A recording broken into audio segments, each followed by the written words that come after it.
Don Ezequiel se levantó con cuidado, como quien ha aprendido a respetar cada crujido de sus huesos. Sus manos, arrugadas y marcadas por el tiempo, acariciaron el marco de una vieja fotografía en la mesita de noche. Allí estaba su esposa, Rosa, con esa sonrisa que iluminaba hasta los días más nublados. Hacía ya 7 años que se había ido, llevándose consigo la mitad de su alma, pero dejándole una promesa: cuida de ellos, pero no los malcríes. Enséñales a amar sin esperar nada a cambio. Suspiró, se puso sus zapatillas gastadas y caminó despacio hacia la cocina. Encendió la estufa de leña, aunque tenía una moderna, decía que el fuego de verdad calienta el alma, y puso a hervir agua para el café. Mientras esperaba, abrió un cajón bajo del fregadero. Allí, entre viejos recibos y cartas amarillentas, guardaba un sobre grueso con el membrete de un bufete de abogados en la capital. Dentro, un testamento. Y detrás de ese testamento, una fortuna que nadie en el pueblo sospechaba que existía. ¿Y para qué tanto dinero si el corazón ya no late como antes?, murmuró, mirando por la ventana. En ese momento, el teléfono sonó. Era Mateo. «Papá», dijo con su voz siempre apurada, como si el mundo se le escapara entre los dedos. «Solo llamaba para confirmar que no vengas a la ciudad el mes que viene. Estamos un poco complicados con el trabajo. Pero te mandamos un abrazo, ¿sí?» Don Ezequiel no respondió de inmediato. Escuchó el ruido de fondo, risas, música, el tintineo de copas. Una fiesta. Su hijo estaba en una fiesta. «Claro, hijo», dijo al fin, con una ternura que no esperaba tener. «No te preocupes por mí. Aquí estoy bien. A ver si sobreviven sin nosotros». Hubo un silencio breve. Luego, del otro lado, escuchó risas. No solo de Mateo, sino también de Lucía y Daniel, que debían estar allí también. «Ja», exclamó Mateo. «Ese viejo siempre con sus bromas. Como si nosotros no pudiéramos arreglárnoslas solos». Las risas se repitieron, alegres, despreocupadas. Pero para don Ezequiel, cada carcajada fue como una piedra cayendo en el pozo de su pecho. No había rencor en su corazón, solo una tristeza profunda, antigua, como el eco de una canción que ya nadie canta. Colgó el teléfono con lentitud. Volvió a mirar la foto de Rosa. «¿Los ves, mi vida?», susurró. Crecieron, pero se olvidaron de cómo volver. Se sirvió el café, negro y fuerte, y salió al porche. El sol ya subía, dorando los campos. Un perro callejero, flaco y cojo, se acercó tímidamente. Don Ezequiel le ofreció un trozo de pan. El animal lo tomó con cuidado, luego se sentó a sus pies, como si supiera que allí, al menos por un rato, encontraría refugio. Y en ese instante, mientras acariciaba la cabeza del perro y sentía el calor del sol en su rostro curtido, algo se movió dentro de él. No era ira. No era decepción. Era una decisión. «Si quieren ver si sobreviven sin nosotros», dijo en voz baja, casi como una oración, «entonces que lo intenten. Pero que aprendan que lo que verdaderamente sostiene la vida no es el dinero, sino el amor que se da sin condiciones». El viento sopló suavemente, como si el cielo asintiera. Y en ese pueblo olvidado por el mundo, donde el tiempo parecía detenerse, comenzó a gestarse una prueba no de riqueza, sino de corazón. Una prueba que no mediría cuentas bancarias, sino la profundidad del alma. Porque don Ezequiel ya tenía todo lo que necesitaba: fe, memoria, y un propósito que Dios le había susurrado al oído manipular, sino una llamada que no había podido sacarse de la cabeza. «A ver si sobreviven sin nosotros», repitió en voz baja mientras se servía un espresso en la cafetera del piso ejecutivo. «¿Qué frase más rara, no crees, Lucía?» Lucía, sentada en una terraza con vista al río, levantó la vista de su tableta. Llevaba un pañuelo sobre los hombros y un libro de teología abierto a su lado. Profesora universitaria, respetada por su rigor intelectual, pero últimamente inquieta. Algo en su interior no encajaba. «Papá siempre ha sido así», dijo, con una sonrisa forzada. «Poético, dramático, como si viviera en otra época. Pues yo digo que ya es hora de que entienda que no somos niños, intervino Daniel, que acababa de entrar en la videollamada desde su apartamento en otra ciudad. Su rostro estaba más delgado, sus ojos más oscuros.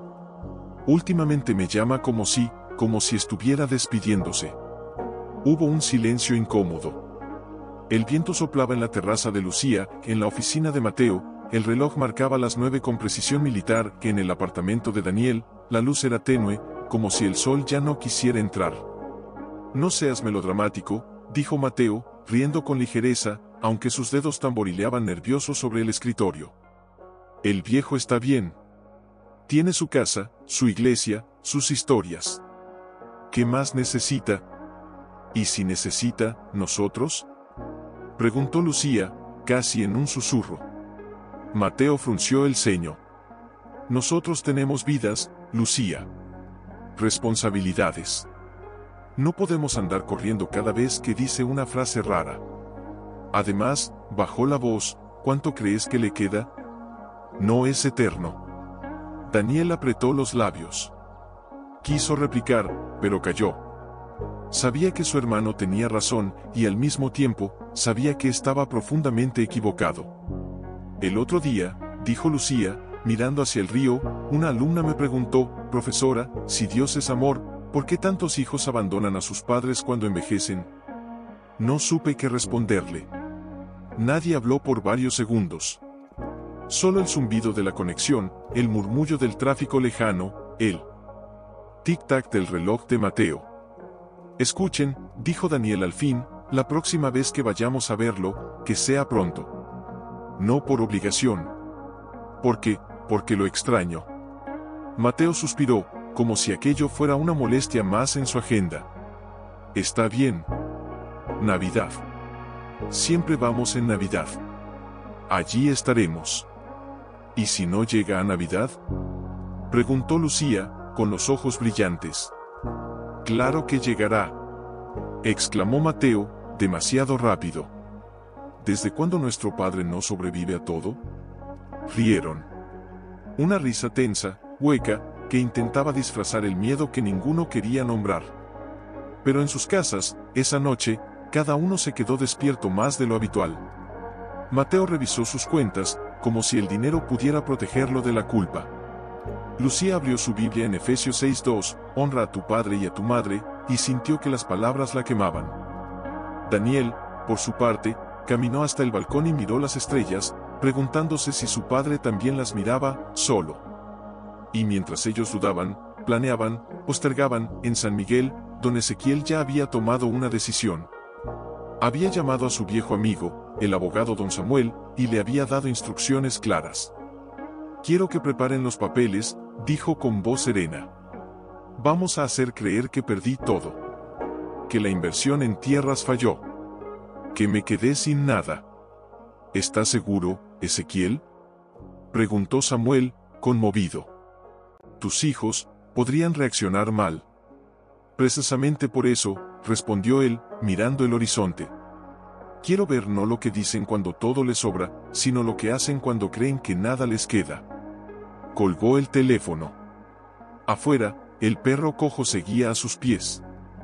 Don Ezequiel se arrodilló con dificultad, lo acarició y murmuró, a veces, hijo, el mayor acto de amor es dejar que otros fallen, para que aprendan a levantarse con las manos limpias. Mateo llegó en su coche último modelo, con traje oscuro y maletín en mano, como si fuera a una reunión de negocios. Lucía apareció con un abrigo largo y un regalo envuelto en papel dorado, sus ojos inquietos, buscando algo que no sabía nombrar.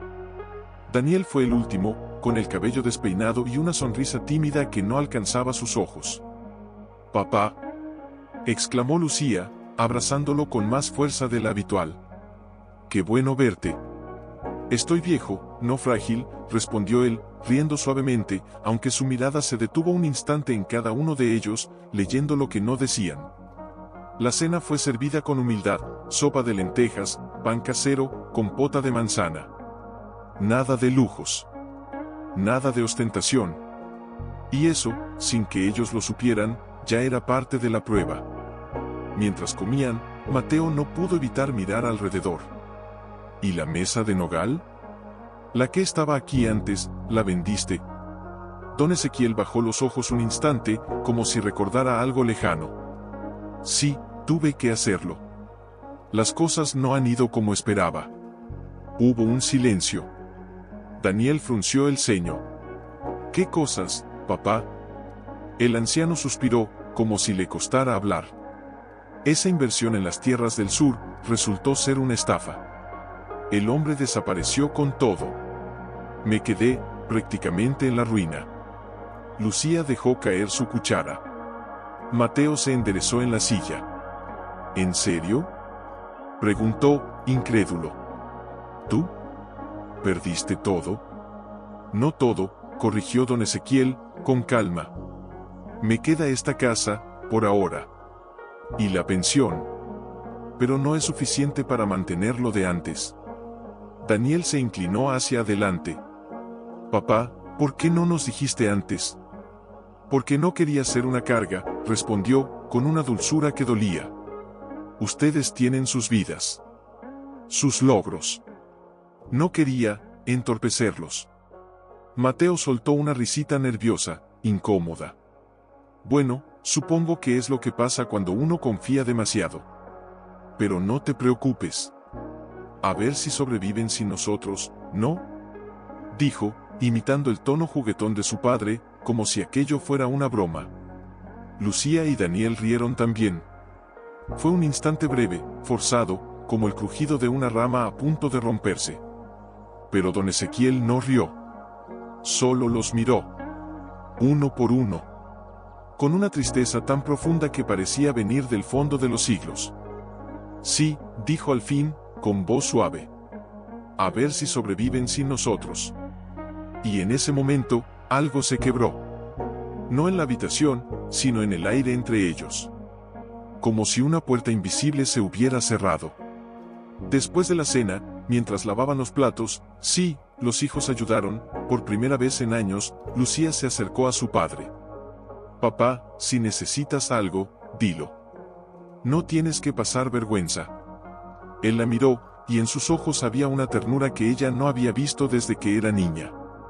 Lo único que necesito, hija, es saber que están bien. Que sus corazones no se han endurecido. Ella bajó la vista, avergonzada. Más tarde, al despedirse, Mateo le dio un abrazo rápido. No te preocupes, viejo. Dios proveerá. Pero sus ojos decían otra cosa, ya no eres útil. Ya no eres fuerte. Ya no eres quien éramos. Daniel fue el único que se quedó un poco más. Se sentó con su padre en el porche, bajo las estrellas. ¿Estás seguro de que estás bien?, preguntó. Estoy en paz, respondió don Ezequiel. A veces, perderlo todo es la única forma de encontrar lo que realmente importa. Daniel no entendió del todo. Pero asintió. Y cuando se fue, dejó atrás una promesa silenciosa: volvería. No por Navidad. Sino porque sí. Esa noche, don Ezequiel no durmió. Se quedó en su mecedora, mirando el fuego morir en la chimenea. Las risas de sus hijos aún resonaban en sus oídos, pero ya no eran risas de cariño. Eran risas de distancia.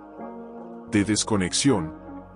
De quienes creen que el amor es un recurso renovable, y que los padres, como las pilas, una tarde, mientras ordenaba viejos papeles en el desván, cartas de rosa, recibos de semillas, fotografías en blanco y negro, sus dedos tocaron un sobre amarillento. Lo abrió con cuidado. Dentro estaba una carta que su pastor, el hermano Alfonso, le había escrito poco antes de morir. Querido Ezequiel, cuando leas esto, ya habré partido.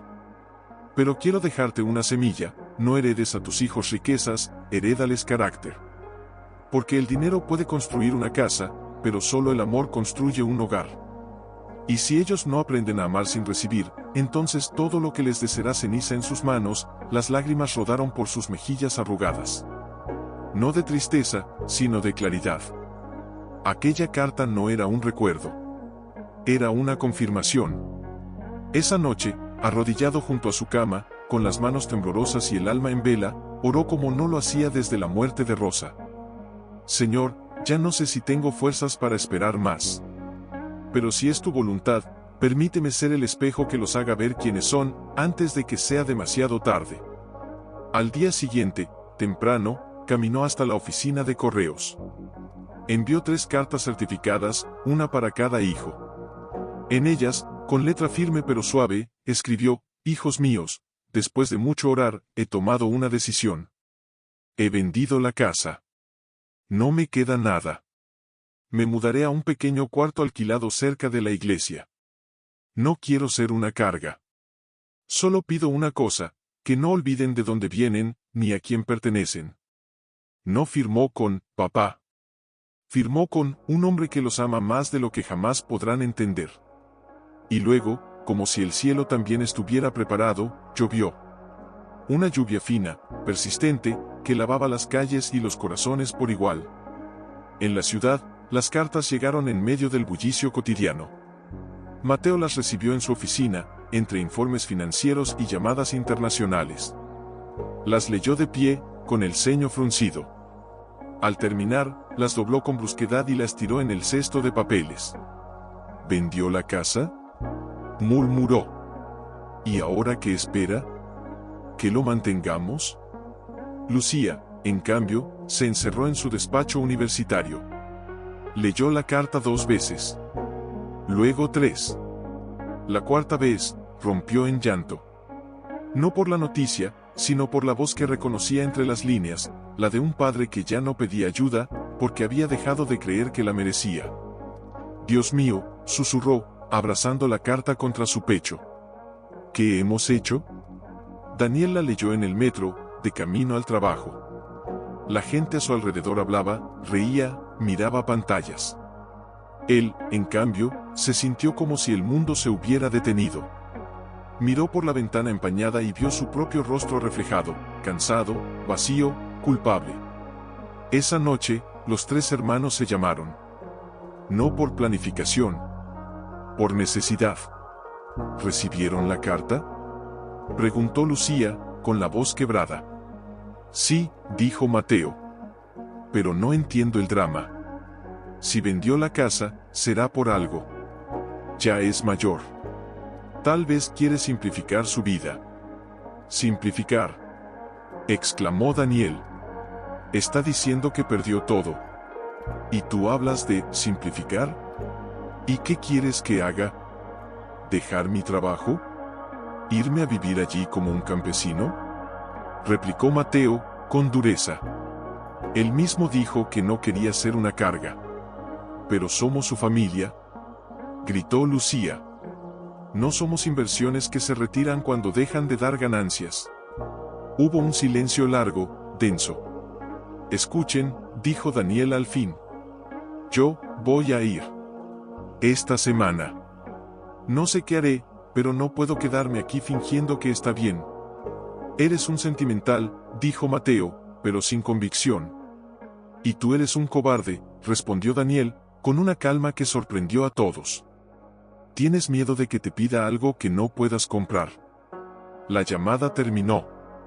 Cada uno quedó solo con su conciencia. Mientras tanto, en San Miguel, don Ezequiel ya había empacado lo esencial: una Biblia, la foto de Rosa, una manta tejida por ella, y un pequeño frasco de tierra del jardín donde jugaban sus hijos de pequeños. Miró por última vez las paredes que habían guardado risas, peleas, oraciones y secretos. Y con una paz que solo da la entrega total, cerró la puerta. Sabía que lo que venía no sería fácil.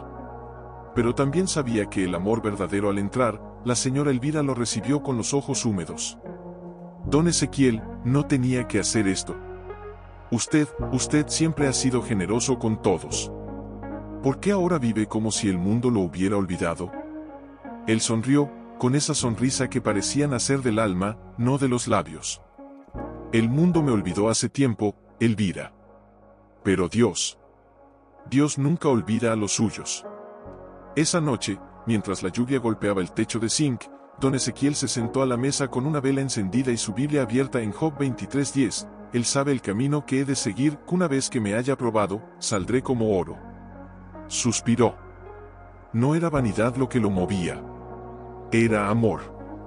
Un amor tan profundo que dolía. Porque amar a sus hijos no significaba darles todo, sino darles la oportunidad de elegir el bien, incluso cuando nadie los miraba. Al día siguiente, temprano, fue a la iglesia. No a la misa, aunque la asistió, sino al despacho del nuevo pastor, un joven llamado Samuel, hijo del hermano Alfonso. «Necesito tu ayuda», dijo don Ezequiel, sin preámbulos. «Claro, don Ezequiel. ¿Qué necesita?»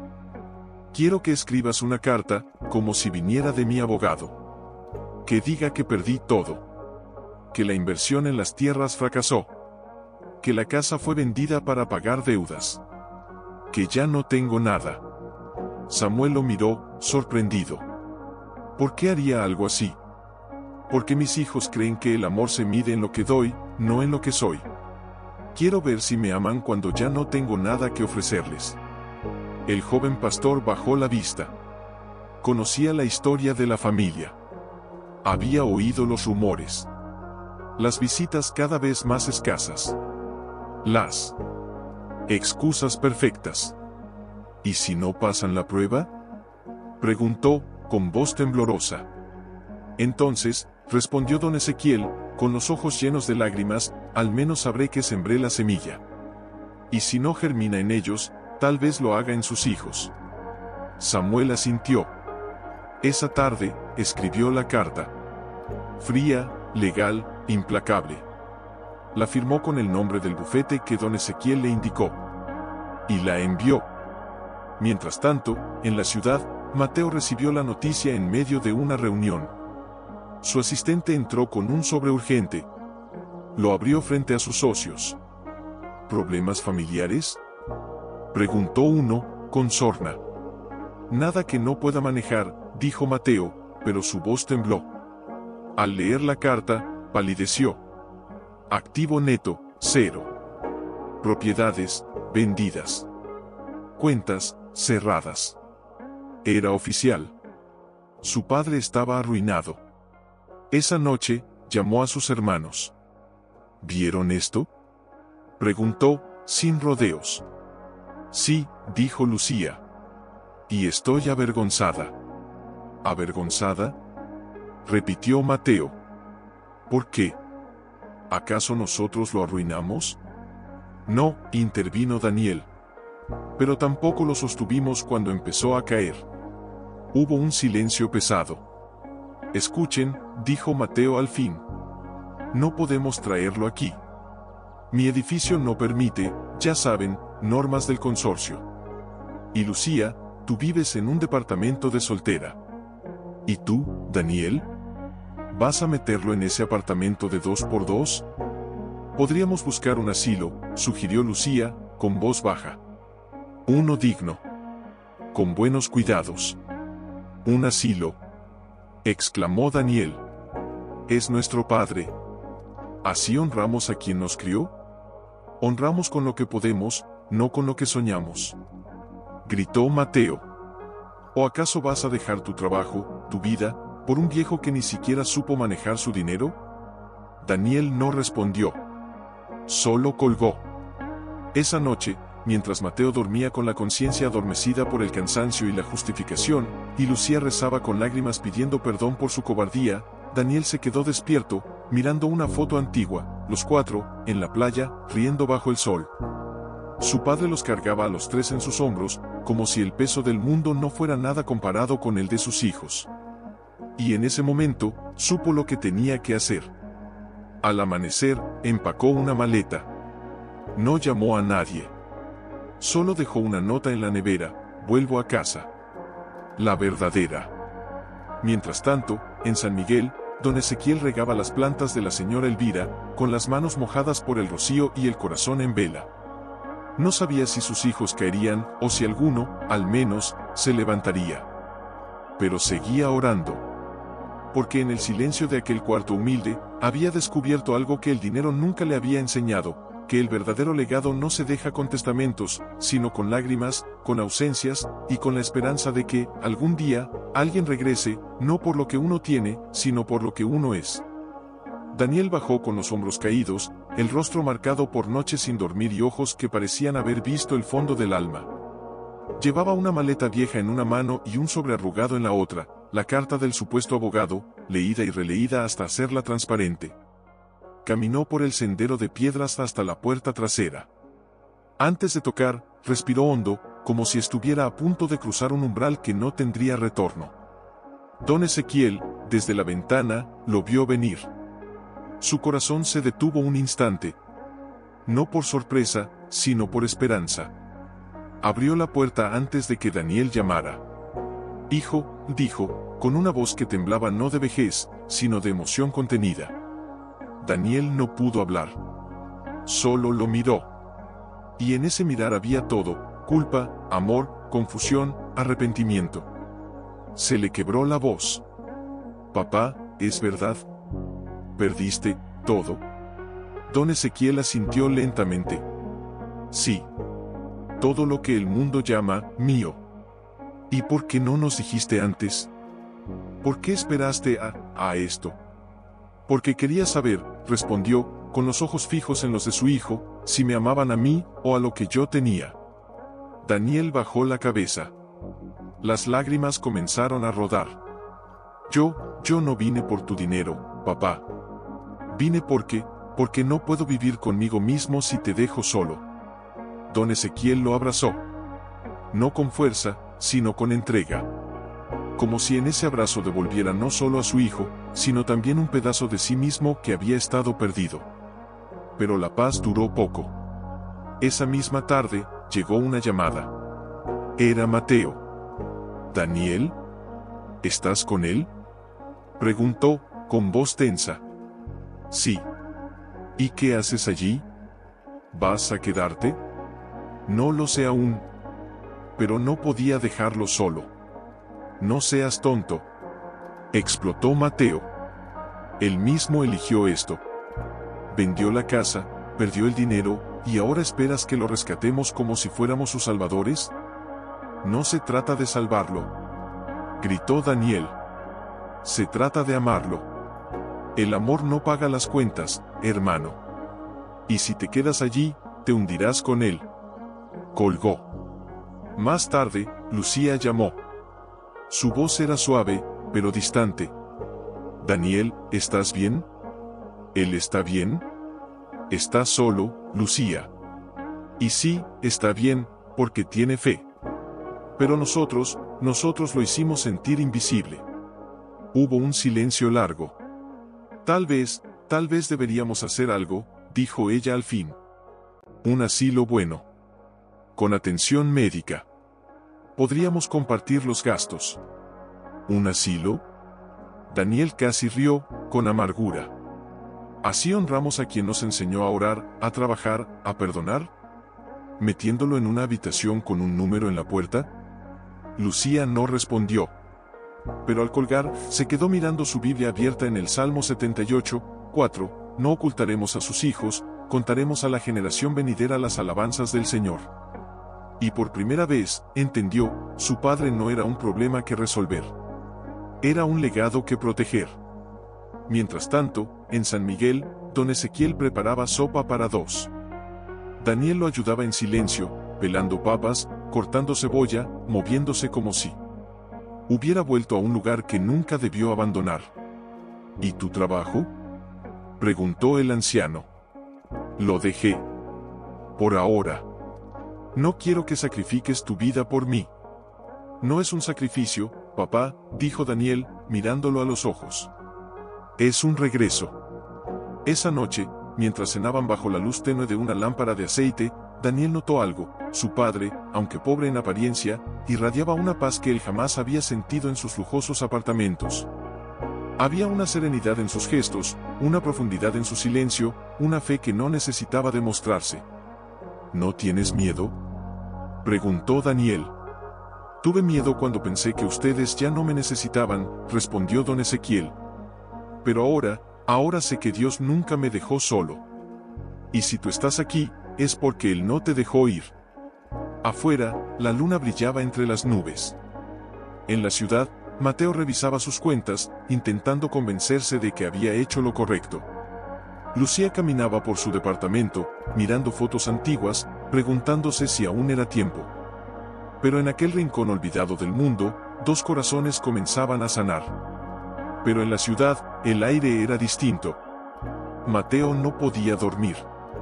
Cada vez que cerraba los ojos, veía la cara de su padre, no triste, no enojada, solo resignada. Y eso era peor. Una mañana, en la oficina, su socio le dijo: «Oye, vi a tu hermano en las redes. Está en ese pueblucho, con tu viejo. ¿En serio dejó todo por un hombre que ya no tiene nada?». Mateo apretó los dientes. Daniel siempre fue el sentimental. Cree que el mundo se arregla con buenas intenciones. Pues mientras él juega a ser San Francisco, tú sigues construyendo imperios, rió el socio. Al menos uno de ustedes tiene la cabeza fría. Pero esas palabras, en vez de aliviarlo, le quemaron por dentro. Esa noche, llamó a su padre. No por cariño. Por necesidad de justificarse. «Papá», dijo, con voz controlada, «escucha. No es que no te quiera. Pero la vida real no se vive en un huerto. Tú mismo me enseñaste a ser responsable, a no depender de nadie. ¿Por qué ahora actúas como si la fe fuera un colchón para caer?». Don Ezequiel escuchó en silencio. Luego, con una ternura que dolía más que una reprimenda, respondió: «Hijo, nunca te dije que no confiaras en ti mismo. Te dije que no confiaras solo en ti mismo. Hay una diferencia. Pero mira dónde estás», exclamó Mateo, alzando la voz.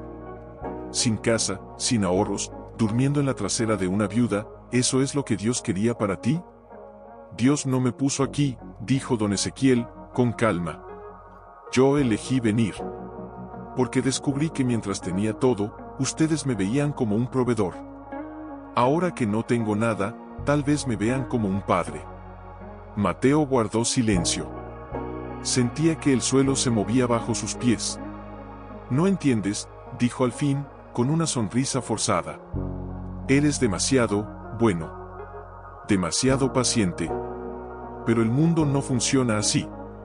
Algún día te darás cuenta». «Quizá», respondió don Ezequiel. «Pero mientras tanto, prefiero vivir con el corazón limpio que con las manos llenas». Colgaron. Mateo se quedó mirando el teléfono, con una rabia sorda creciendo en su pecho. No contra su padre. Contra sí mismo. Porque en el fondo, sabía que su padre tenía razón. Y eso lo aterraba. Al día siguiente, en una reunión con inversionistas, uno de ellos le preguntó: «¿Y tu familia? ¿Siguen en el campo?». «Mi padre está pasando por una etapa», dijo Mateo, evasivo. «Ah, esos viejos», rió otro. «Siempre con sus crisis espirituales. Lo importante es que no te arrastre contigo». Mateo asintió. Pero esa noche, al volver a su penthouse vacío, se sirvió un trago y se sentó frente al ventanal. La ciudad brillaba, fría, perfecta. Y él se sintió más solo que nunca.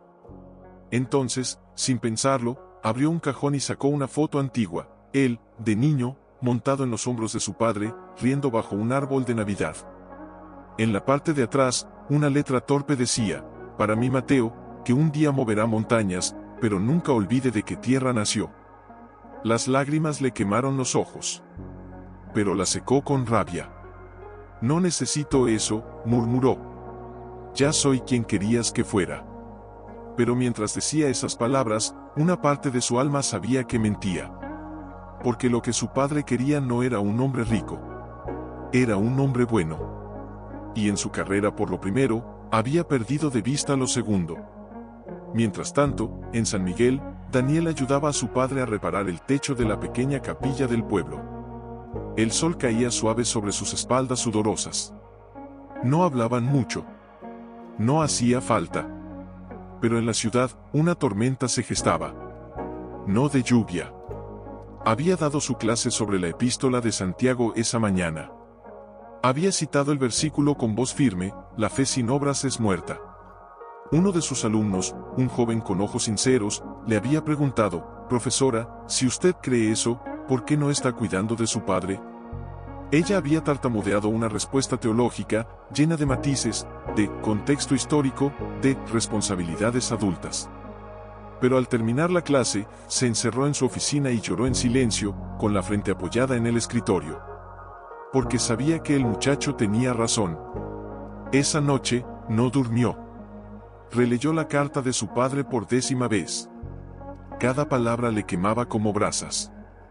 No quiero ser una carga. ¿Desde cuándo el amor se convirtió en carga? ¿Desde cuándo el cuidado se volvió obligación incómoda? Se levantó, caminó hasta su librero y sacó un viejo álbum de fotos. Allí estaba, ella, de niña, sentada en las rodillas de su padre mientras se le leía la Biblia. Él tenía las manos grandes, suaves, y siempre olía a tierra y a café. Le decía, la fe no es lo que sabes, hija. Es lo que haces cuando nadie te ve. ¿Y qué hago yo cuando nadie me ve, papá? Susurró, con la voz quebrada. Rezo, pero no voy. Enseño, pero no vivo. Al amanecer, tomó una decisión. No llamó a sus hermanos. No buscó permiso. Solo empacó una maleta pequeña, dejó una nota en su departamento: vuelvo a casa. Por favor, rieguen mis plantas. Y tomó el primer autobús a San Miguel. Cuando llegó al pueblo, el sol ya se ponía.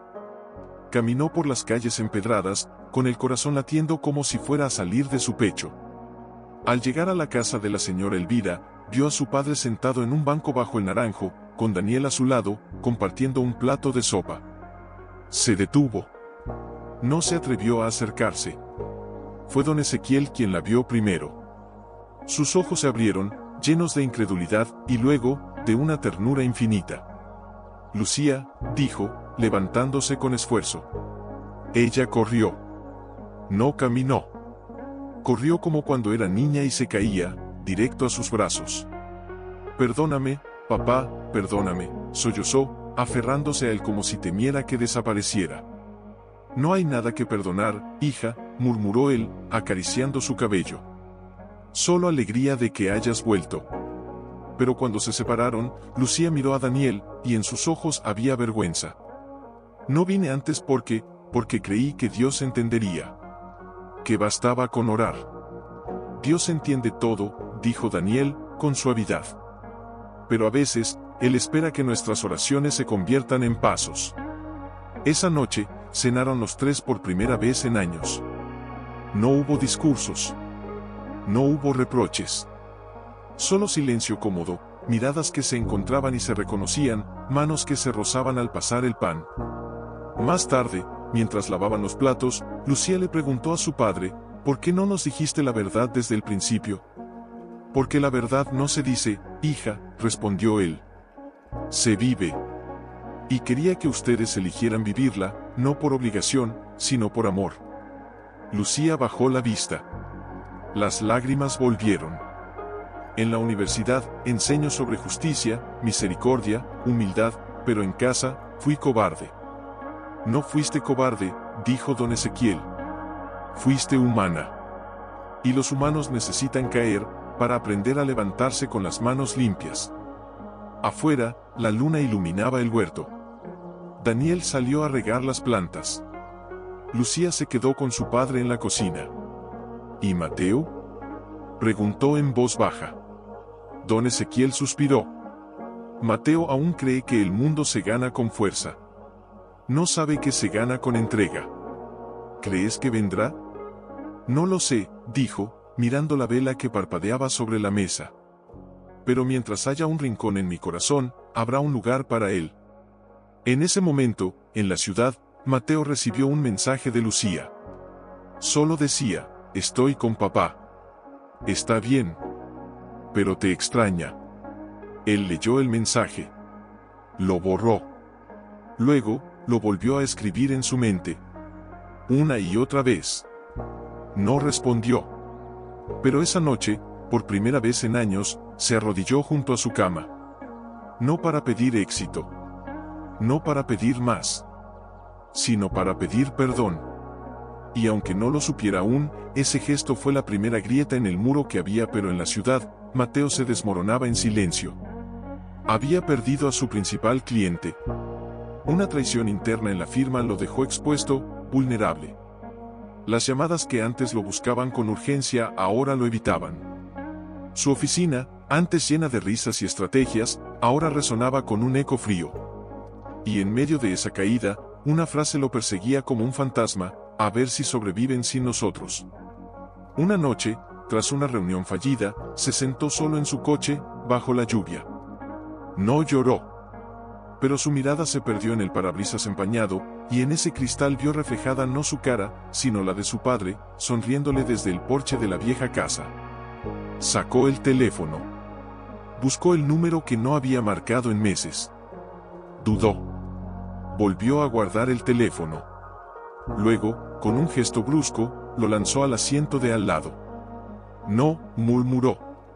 No necesito volver. Puedo arreglar esto solo. Pero esa noche, al llegar a su apartamento, encontró una carta en la puerta. No era del banco. No era de la empresa. Era de su hermano Daniel. La abrió con manos temblorosas. Mateo, no escribo para juzgarte. Escribo porque papá está enfermo. No gravemente, pero su corazón ya no es como antes. Dice que no quiere molestarte. Que estás ocupado. Pero yo sé que, si tú supieras lo que es estar aquí, no lo dejarías ir solo. No vengas por deber. Ven porque aún eres su hijo. Y porque, aunque no lo creas, también necesitas esto. Mateo leyó la carta 3 veces. La cuarta, la dobló con cuidado y la guardó en el bolsillo de su chaqueta. Al día siguiente, canceló todas sus reuniones. Dijo que tenía una emergencia familiar. Nadie preguntó más. Tomó su coche. No llamó. No avisó. Solo condujo.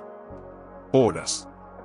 A través de carreteras que no había recorrido desde que era adolescente. Cada curva, cada pueblo, cada árbol le recordaba algo: paseos dominicales, cantos en el auto, la voz de su padre diciendo: mira, hijo, como Dios pinta el cielo al atardecer. Cuando llegó a San Miguel, ya era de noche. Dejó el coche en la plaza y caminó hacia la casa de la señora Elvira. Sus pasos eran lentos, como si temiera que, al llegar, todo fuera un sueño.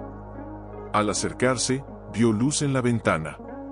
Y dentro, 3 siluetas: su padre, Lucía y Daniel, sentados alrededor de una mesa pequeña, compartiendo una taza de té. Reían. No con estruendo, sino con esa risa suave que nace del alma cuando está en paz. Se detuvo en la puerta. No se atrevió a tocar. Fue don Ezequiel quien lo vio primero. Sus ojos se abrieron. No con sorpresa. Con reconocimiento. Mateo, dijo, levantándose con dificultad.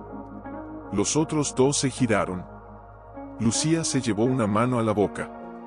Daniel se puso de pie, sin decir nada. Mateo entró. No con arrogancia. No con excusas. Solo entró, como un hijo que vuelve después de una larga guerra consigo mismo. Papá, fue todo lo que pudo decir. Don Ezequiel lo abrazó. Y en ese abrazo no hubo reproches. Solo amor. Un amor que había esperado, orado, sufrido, pero nunca dejado de creer. «Estás en casa», susurró. Mateo, el hombre que nunca lloraba, sintió que algo se rompía dentro de él. No de dolor. De liberación. «Perdí todo», dijo, con la voz quebrada. «Mi cliente, mi reputación, todo». «No has perdido todo», respondió su padre, mirándolo a los ojos. «Aún tienes un hogar. Aún tienes hermanos. Aún tienes un Dios que te espera, y un padre que nunca dejó de amarte». Esa noche, los 4 se quedaron despiertos hasta altas horas. No hablaron de dinero. No hablaron de errores. Hablaron de recuerdos. De la primera vez que Mateo montó en bicicleta. De cómo Lucía rezaba antes de dormir. De las travesuras de Daniel en el río. Y en medio de esas palabras sencillas, algo milagroso ocurrió: volvieron a ser una familia. Pero mientras reían bajo la luz tenue de la lámpara, don Ezequiel sintió un leve pinchazo en el pecho. Lo disimuló. Sonrió. Porque no quería que ese momento se rompiera. sabía que su tiempo era corto. Pero también sabía que, al fin, sus hijos habían aprendido la lección más importante. Don Ezequiel los observaba desde su mecedora, con una sonrisa que no necesitaba palabras. Pero nadie notaba el cansancio que se acumulaba en sus huesos, ni el modo en que a veces se llevaba una mano al pecho cuando creía que nadie lo veía. Una mañana, mientras desayunaban pan recién horneado y miel de la colmena del vecino, la señora Elvira entró con una carta en la mano. «Es del bufete», dijo, con voz suave. «Llegó hoy». Todos guardaron silencio. Don Ezequiel tomó el sobre con calma, lo abrió y leyó en voz baja. Sus hijos lo miraban, expectantes. «¿Qué dice?», preguntó Lucía. Él levantó la vista, con una expresión indescifrable. «Dice que todo fue un error. La inversión no fracasó. El dinero nunca se perdió». Hubo un instante de confusión. Mateo frunció el ceño. «¿Qué quieres decir?». «Quiero decir», dijo don Ezequiel, con voz serena, «que nunca perdí la fortuna. La escondí. Para ver quiénes vendrían, no por lo que tenía, sino por lo que soy». El silencio que siguió fue denso, como si el aire mismo contuviera la respiración. Daniel fue el primero en hablar. «¿Nos probaste?». «No los probé a ustedes», respondió el anciano, con los ojos llenos de lágrimas. «Me probé a mí mismo. Quería saber si había criado hijos que amaran con condiciones o sin ellas». Lucía bajó la cabeza. Mateo se puso de pie, con el rostro pálido. «Entonces, ¿todo esto fue una mentira?». «No fue una mentira», dijo don Ezequiel, con firmeza. «Fue una verdad disfrazada. Porque cuando creyeron que no tenía nada, me dieron todo».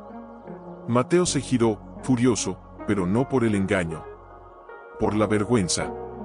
«Yo te abandoné», exclamó. «Te dejé solo cuando creí que ya no valías nada. ¿Y tú seguiste esperando?». «Porque el amor de un padre no se mide por lo que recibe», dijo don Ezequiel, «sino por lo que da, incluso cuando no es correspondido». Mateo se derrumbó en la silla, con las manos temblando. «No merezco esto, no merezco tu perdón». «No se trata de merecer», dijo Lucía, tomándole la mano. «Se trata de aceptar que el amor no tiene cuentas». En ese momento, don Ezequiel sintió un dolor agudo en el pecho. Se llevó una mano al costado y respiró con dificultad. «Papá», dijo Daniel, alarmado. «Estoy bien», murmuró, aunque su rostro palideció. No estás bien», dijo Lucía, poniéndose de pie. «Has estado débil desde hace días. ¿Por qué no nos lo dijiste?». «Porque no quería que este momento terminara», confesó, con voz débil. «Quería verlos juntos, al menos una vez más». Mateo se arrodilló a sus pies. «No te vas a ir, papá. No ahora. No después de todo esto». Don Ezequiel le acarició el rostro. «Hijo, la vida no se mide en años, sino en encuentros. Y hoy he vivido una eternidad». Esa tarde, el médico del pueblo vino a verlo.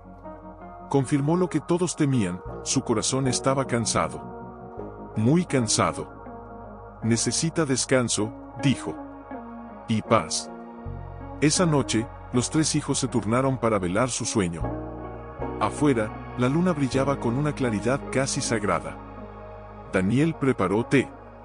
Lucía oró en voz baja. Mateo, por primera vez en su vida, no pensó en el mañana. Solo en ese instante. En la mano de su padre, frágil pero cálida, descansando en la suya. Y en medio de la quietud de aquella noche, don Ezequiel supo que su prueba había terminado. No porque hubiera recuperado su fortuna, sino porque había recuperado a sus hijos. Pero en medio de esa paz, una tormenta se gestaba en silencio. Una tarde, mientras Lucía ordenaba los papeles del viejo escritorio de su padre, encontró un sobresellado con las iniciales del bufete de abogados. Lo abrió con cuidado. Dentro, un documento notarial. Y una carta. «A mis hijos, si leen esto, es porque ya no estoy. La fortuna que creyeron perdida sigue intacta. Pero no se la dejo en dinero. Se la dejo en una decisión. todo lo que poseo, la casa, las tierras, las inversiones, será donado a la iglesia, a menos que los tres firmen juntos un compromiso, que usarán esos recursos para construir un centro comunitario en San Miguel. Un lugar donde los ancianos sean honrados, los niños enseñados, y los corazones rotos sanados. Si no están unidos en este propósito, todo se irá. Porque el verdadero legado no es lo que se hereda, sino lo que se construye juntos. Lucía palideció. Corrió a la habitación donde Mateo y Daniel cuidaban a su padre. «Miren esto», dijo, entregándoles la carta. Mateo la leyó en silencio. Sus ojos se endurecieron. ¿Otra prueba? ¿Incluso ahora? No es una prueba, dijo Daniel, con voz firme. Es una invitación. ¿Invitación a qué? Explotó Mateo. ¿A renunciar a todo lo que construí para vivir en este pueblo olvidado? ¿Y qué construiste, hermano?, preguntó Lucía, mirándolo con tristeza. ¿Muros? ¿Cuentas bancarias? ¿O una vida que valga la pena recordar? Mateo se giró, furioso, pero no respondió. Salió de la casa y caminó hasta el río, donde de niño solía pescar con su padre. Se sentó en la orilla, con la carta arrugada en la mano. El viento movía las hojas, y en ese susurro creyó escuchar la voz de su padre: el que ama, da. El que solo acumula, muere solo. Mientras tanto, en la habitación, don Ezequiel abrió los ojos. ¿Ya lo saben?, preguntó, con voz débil. Sí, papá, dijo Daniel, tomándole la mano. No lo hice por castigarlos, murmuró. Lo hice porque quería que vieran que el dinero sin propósito es polvo. Pero el amor con acción, eso es eterno. Esa noche, una tormenta estalló sobre San Miguel. Los truenos retumbaron como tambores celestiales. Mateo regresó empapado, con los ojos rojos. Estuve pensando, dijo, sin mirar a nadie. Toda mi vida creí que el éxito era tener más que los demás. Pero hoy vi a un viejo pescador en el río. No tenía nada. Pero cantaba. Y me pregunté, ¿cuándo fue la última vez que yo canté? Se acercó a la cama de su padre y se arrodilló. Firmaré. No por el dinero. Por ti. Por nosotros. Lucía y Daniel se miraron. Lágrimas brillaban en sus ojos. Entonces lo haremos juntos, dijo Lucía. Como familia. Don Ezequiel sonrió. Pero en ese momento, un dolor profundo lo atravesó. Su respiración se volvió agitada. Papá, susurró Daniel. No tengan miedo, dijo el anciano, con los ojos fijos en el techo, como si ya viera más allá. La muerte no es el final, es el umbral. Y mientras la lluvia golpeaba las ventanas y el viento aullaba como si el cielo llorara, los tres hijos se unieron alrededor de su padre, tomados de las manos, orando no por un milagro, sino por la gracia de despedirse con el corazón limpio. Porque en esa habitación, entre el trueno y el silencio, no había herencia que repartir. Dentro de la habitación, el aire era denso, cargado de oraciones no dichas y de promesas aún sin sellar. Don Ezequiel respiraba con dificultad, cada aliento más corto que el anterior, como si su cuerpo supiera que ya no necesitaba retener el tiempo. Acérquense, murmuró, con una voz que apenas rozaba el aire. Los tres hijos se inclinaron hacia él. Mateo, con las rodillas aún mojadas de la tierra del río, Lucía, con los dedos entrelazados en un rosario que su madre le había dado, Daniel, con los ojos húmedos pero la mirada firme. No lloren por mí, dijo don Ezequiel, esbozando una sonrisa débil. Lloren solo si olvidan lo que hoy aprendieron. No lo olvidaremos, papá, susurró Lucía, acariciando su mejilla. Prométenme algo, dijo él, con un último destello de fuerza en la mirada. Que no volverán a vivir como si el amor fuera una moneda que se gasta. Que cuidarán del uno al otro, incluso cuando el mundo les diga que ya no vale la pena. Lo prometemos, dijo Daniel, con la voz quebrada. Mateo no habló. Solo tomó la mano de su padre y la apretó con toda la ternura que había guardado durante años. En ese gesto estaba todo, el arrepentimiento, el perdón, el regreso. De pronto, un relámpago iluminó la habitación, seguido de un trueno tan fuerte que hizo temblar las paredes. Y en ese instante, don Ezequiel cerró los ojos, y su respiración se detuvo. El silencio que siguió fue más profundo que cualquier sonido. Lucía soltó un sollozo ahogado. Daniel bajó la cabeza. Mateo, con lágrimas que ya no podía contener, apoyó su frente en la mano inmóvil de su padre. «Gracias», murmuró, «por esperarme». Afuera, la lluvia comenzó a amainar. Como si el cielo, al ver que el alma del anciano había partido en paz, decidiera dejar de llorar. Horas después, al alba, los tres hermanos salieron al porche. El aire olía a tierra mojada y a renacimiento. El sol asomaba entre las nubes, dorando los campos como si Dios mismo bendijera aquel nuevo día. ¿Y ahora?, preguntó Daniel, mirando el horizonte. Ahora cumplimos su última voluntad, dijo Lucía, con determinación. Construimos el centro.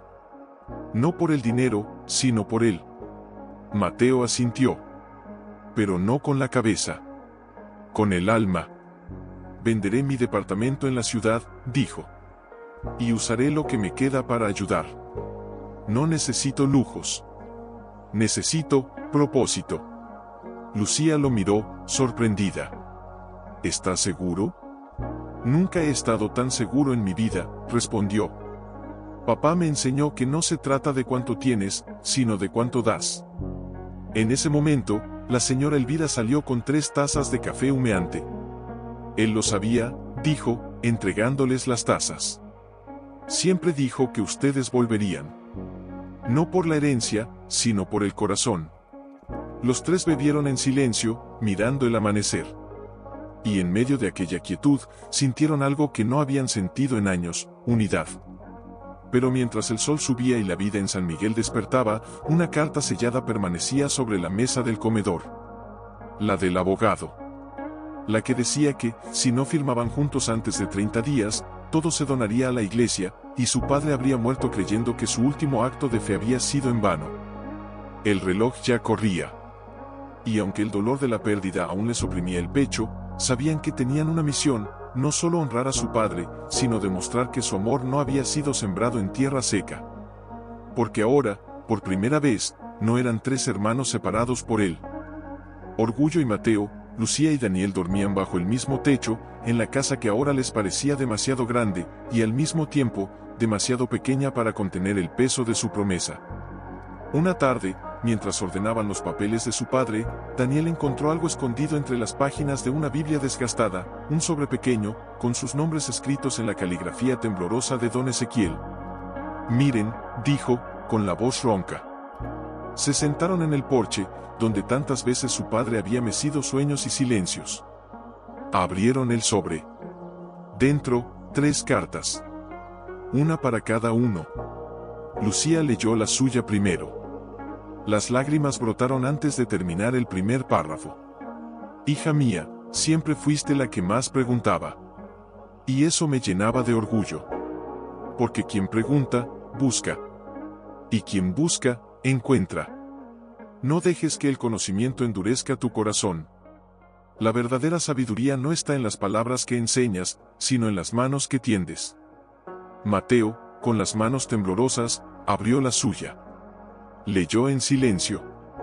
Pero sus hombros se sacudieron. «Hijo fuerte, nunca dudé de tu capacidad. Solo temía que confundieras el poder con el valor. Hoy sé que eres más fuerte de lo que creías, porque tuviste el coraje de volver. No construyas torres. Construye puentes». Daniel, al leer la suya, sonrió entre lágrimas. «Mi pequeño Daniel, siempre fuiste el que sentía más de lo que decía. No te avergüences de eso.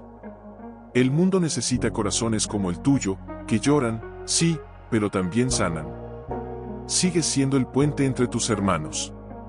Porque el amor verdadero no grita, escucha». Cuando terminaron, ninguno habló. Solo se miraron. Y en esa mirada estaba todo: el perdón, la comprensión, la renovación. «Tenemos que firmar la carta del abogado», dijo Lucía al fin. «Hoy». «Pero, ¿estamos listos?», preguntó Daniel. «¿Realmente entendemos lo que papá quería?». No se trata de entenderlo todo, dijo Mateo, con una calma que sorprendió a todos. Se trata de confiar. Como Él confió en nosotros, incluso cuando no lo merecíamos. Esa tarde, caminaron juntos hasta la oficina de correos. El sol caía suave sobre sus hombros, como una bendición. Al entrar, el cartero los miró con respeto. Don Ezequiel era un buen hombre, dijo. El pueblo aún lo siente. Lo sentimos todos, respondió Lucía, con voz firme. Sellaron los documentos. 3 firmas. Una promesa. Un legado. Al salir, se detuvieron frente a la plaza. Allí, donde de niños jugaban, donde su padre los esperaba con helado los domingos, donde aprendieron a rezar mirando las estrellas. ¿Y ahora?, preguntó Daniel. Ahora, dijo Mateo, empezamos a construir. Pero mientras caminaban de regreso, una sombra cruzó el rostro de Lucía. ¿Y si fallamos? ¿Y si, después de todo, no somos capaces de hacerlo juntos? Mateo se detuvo. La miró a los ojos. Entonces habremos fallado a papá. Pero no a Dios. Porque Él ya nos dio una segunda oportunidad, y eso es más de lo que merecíamos. En ese instante, una brisa suave movió las hojas de los árboles, y en medio del silencio, los 3 sintieron algo que no podían explicar, una presencia. Cálida. Familiar. Protectora. Como si su padre, desde algún lugar más allá del cielo, le susurrara. Contrataron a un arquitecto del pueblo. Reunieron a los vecinos en la plaza. Lucía diseñó los talleres de lectura y oración. Daniel organizó el huerto comunitario. Mateo, con su mente estratégica, estructuró los fondos para que el centro fuera sostenible sin depender de donaciones externas. Pero no todo fue fácil. Una tarde, mientras revisaban los planos sobre la mesa de la cocina, Mateo frunció el ceño. Esto va a costar más de lo previsto. Si seguimos así, tendremos que vender parte de las tierras del norte. No, dijo Lucía, con firmeza. Esas tierras eran sagradas para papá. Allí enterró la primera semilla que plantamos juntos. Pero no podemos aferrarnos a símbolos si el proyecto se hunde. Replicó Mateo, alzando la voz. ¿O acaso prefieres un recuerdo bonito y un centro a medio construir? Daniel, que había estado callado, levantó la vista. ¿Y si hay otra forma? ¿Cómo cuál?, preguntó Mateo, frustrado. Como confiar, dijo Daniel, con calma. Como papá confió en nosotros cuando no teníamos nada. Hubo un silencio incómodo. El viento movía las cortinas. Afuera, un niño corría tras una pelota, riendo. Lucía suspiró. Tal vez debemos pedir ayuda al pueblo. No dinero. Manos. Corazones. Mateo se pasó una mano por el rostro.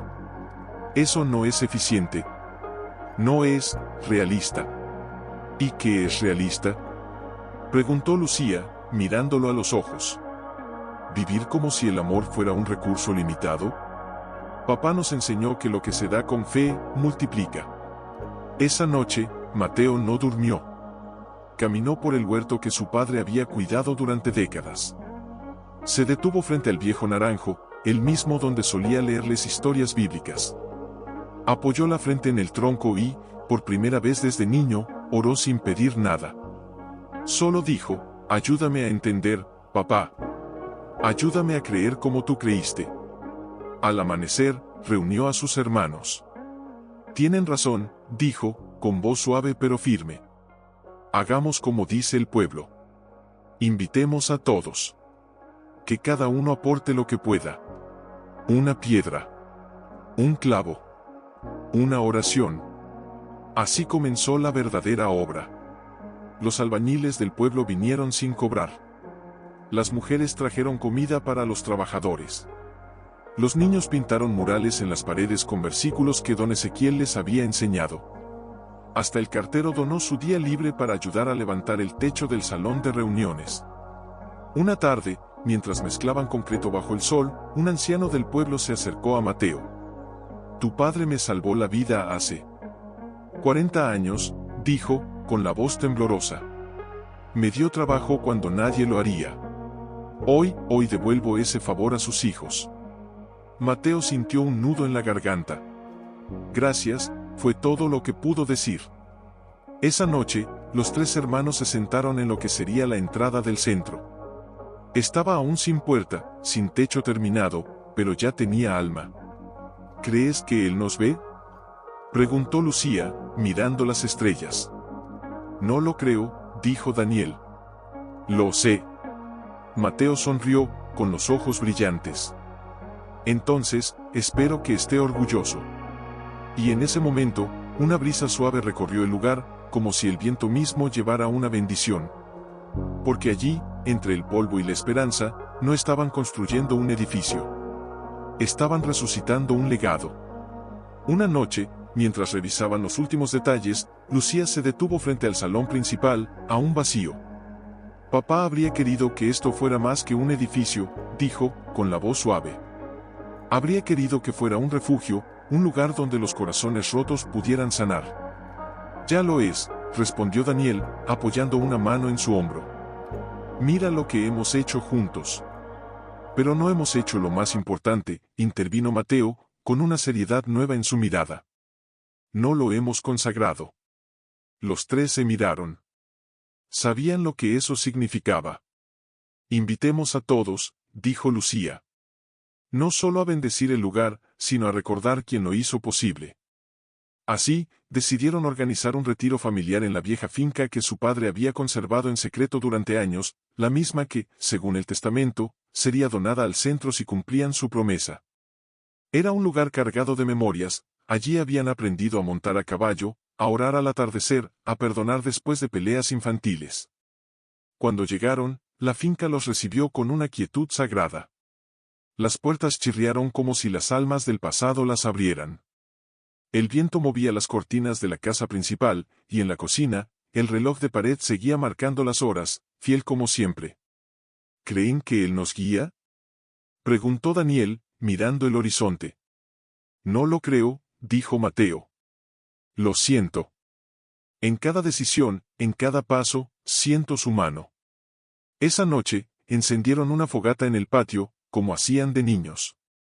Invitaron a unos pocos, la señora Elvira, el pastor Samuel, algunos vecinos cercanos. Pero lo más importante eran ellos tres, sentados en silencio bajo las estrellas, con el fuego crepitando entre recuerdos y promesas.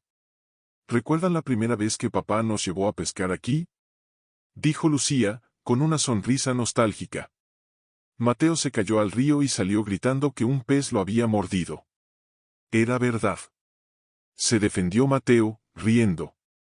Y Daniel se rió tanto que se le cayó su caña. Y papá, dijo Daniel, bajando la voz, no nos regañó. Solo nos abrazó y dijo, lo importante no es pescar, hijos. Es estar juntos. El silencio volvió, más profundo esta vez. Pero no era un silencio triste. Era un silencio lleno. Mañana, dijo Mateo, inauguramos el centro. Pero esta noche es para él. Se pusieron de pie. Se dieron las manos. Y juntos, en voz baja, comenzaron a orar. No con palabras ensayadas, sino con el alma desnuda. Gracias, papá, por no rendirte con nosotros, dijo Lucía, con lágrimas en los ojos. Gracias por esperarnos, incluso cuando no merecíamos ser esperados, añadió Mateo. Y gracias, cerró Daniel, por enseñarnos que el verdadero tesoro nunca fue el dinero, sino el amor que nos dejaste. En ese instante, una estrella fugaz cruzó el cielo. Brilló con una intensidad que parecía hecha solo para ellos. Y los tres supieron, sin necesidad de palabras, que su padre los había escuchado. Porque aunque ya no estaba en la tierra, su presencia seguía construyendo hogares, espectadores, sino como parte de algo más grande que ellos mismos. Dentro del salón principal, aún olía a madera nueva y pintura fresca. En el centro, sobre un atril sencillo, reposaba una Biblia abierta en el Salmo 127, si el Señor no edifica la casa, en vano trabajan los que la edifican. Lucía ajustaba las sillas con manos temblorosas. No por nervios. Por emoción. ¿Estás bien?, Le preguntó Daniel, acercándose. Sí, respondió, sin mirarlo. Solo, siento que hoy papá está más presente que nunca. Mateo entró desde el patio, con una camisa blanca que no había usado desde su boda. Se detuvo en el umbral y miró el salón. Sus ojos recorrieron cada rincón, la biblioteca pequeña que Lucía había organizado con libros donados, el rincón de costura donde las abuelas enseñarían a las niñas, la cocina comunitaria donde se prepararían comidas para los enfermos. Lo hicimos, dijo, casi en un susurro. No, corrigió Daniel. Lo hicimos con él. En ese momento, el pastor Samuel entró con una vela encendida. Es hora, dijo, con voz suave pero firme. Los tres hermanos se reunieron frente al atril. El salón se llenó de silencio. Afuera, el pueblo entero esperaba. Samuel comenzó a hablar, pero no con sermones largos. Solo con una pregunta: ¿por qué están aquí hoy? Nadie respondió al principio. Hasta que Mateo, con la voz quebrada, dio un paso al frente. Estoy aquí, porque aprendí demasiado tarde que el éxito no es tener más que los demás. Es dar lo que tienes, incluso cuando crees que ya no te queda nada. Lucía tomó la palabra a continuación. Estoy aquí porque descubrí que la fe sin obras es muerta, y que amar a mi padre no era rezar por él, era estar con él. Daniel, con los ojos brillantes, cerró, y yo estoy aquí porque entendí que el verdadero legado no se hereda, se vive. Y hoy, vivimos el sueño de un hombre que nos amó más de lo que merecíamos. Entonces, Samuel encendió 3 velas, una para cada hermano, y las colocó alrededor de la Biblia. Que estas llamas recuerden que el amor que los unió no fue casualidad. Fue gracia. De pronto, desde la puerta, un niño pequeño se acercó con una flor silvestre en la mano. La dejó sobre el atril, junto a la Biblia, y regresó corriendo a los brazos de su madre. Nadie lo había instruido. Nadie lo había pedido. Pero el pueblo ya entendía, este lugar no era de piedra y madera. Era de memoria, y de corazón. Lucía se acercó al atril y tomó la flor silvestre que el niño había dejado. La acarició con ternura. Papá habría llorado, dijo, con la voz temblorosa. Sí, respondió Mateo, mirando el retrato enmarcado de su padre que ahora colgaba sobre la puerta principal. Pero no de tristeza. De alegría. Daniel caminó hasta el centro del salón y se arrodilló, como si quisiera tocar la tierra bajo el piso de madera. ¿Saben?, dijo, sin levantar la vista. Durante años creí que honrar a papá era recordarlo en Navidad, enviar flores a su tumba, hablar bien de él. Pero hoy entendí que honrarlo es vivir lo que él nos enseñó. Hubo un silencio largo, lleno de ecos de verdad. Entonces, Mateo se acercó a una pequeña caja de madera que había traído consigo desde la ciudad. La abrió con cuidado. Antes de venir, fui al banco. Pedí que me entregaran esto. Es el último sobre que el abogado guardaba, sellado hasta hoy. Sus hermanos lo miraron, sorprendidos. ¿Por qué no lo abriste antes? Porque tenía miedo, confesó. Miedo de que, después de todo, papá aún tuviera una última lección, y yo no estuviera listo para recibirla. Con manos temblorosas, rompió el sello. Dentro, una carta más. Y una llave antigua. Hijos míos, si leen esto, es porque cumplieron la promesa. No porque fueran perfectos, sino porque eligieron amar. La llave que sostienen abre el cajón inferior de mi viejo escritorio, en la finca. Allí encontrarán los títulos de todas las tierras, los documentos bancarios, y una última sorpresa. Pero antes de ir, quiero que sepan algo: la verdadera herencia nunca fue el dinero. Fue el ejemplo. Fue la fe que no se dobla ante la indiferencia. Fue el amor que espera, aunque duela. Ustedes ya la tienen. Porque ya son quienes yo soñé que serían. Lucía rompió en llanto. Daniel apretó la llave contra su pecho como si fuera un relicario. Mateo, con los ojos llenos de lágrimas, miró el retrato de su padre. ¿Sabes, papá?, dijo en voz baja. Por primera vez en mi vida, me siento digno de ti. En ese instante, una brisa entró por la ventana abierta, moviendo suavemente las cortinas blancas.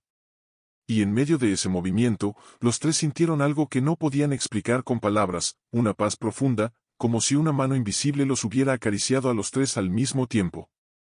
No era magia. Era gracia. Porque don Ezequiel ya no estaba en la tierra, pero su legado latía con fuerza en cada rincón de ese salón, en cada decisión de sus hijos, en cada flor silvestre dejada por un niño que ni siquiera lo conoció. Dentro, como prometió la carta, estaban los títulos de propiedad, los estados de cuenta, los documentos que confirmaban una fortuna que jamás fue tocada. Pero debajo de todo eso, había un sobre más pequeño, sin nombre, solo una palabra escrita con la letra temblorosa de don Ezequiel: vivan. Lo abrieron juntos. Dentro, una nota breve, y una lista. Vendan lo que no necesiten. Usen el resto para sostener el centro. Pero no se olviden, el dinero alimenta el cuerpo. El amor alimenta el alma. Y el alma es lo que dura. Bajo la nota, una lista detallada, nombres de ancianos solos del pueblo, familias necesitadas, jóvenes sin recursos para estudiar.